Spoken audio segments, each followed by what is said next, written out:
Hello everyone. In this video we will see that how we can check the real-time tracking feature.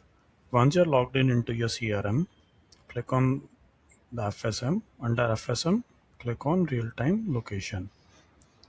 When you click on a real-time location, it will show you the details of our users which are currently logged in into the mobile app. So if I talk about this user Harry Singh, he logged in into the mobile app at 4:18 p.m. at this particular location, and here on the map it is showing his current location. To check the details of this particular user, click on here and click on clock in details. Here it will show you the entire details of clock in, and once user clock out, here under clock out it will also show you the clock out time, and it also shows you whether the user is active on mobile app.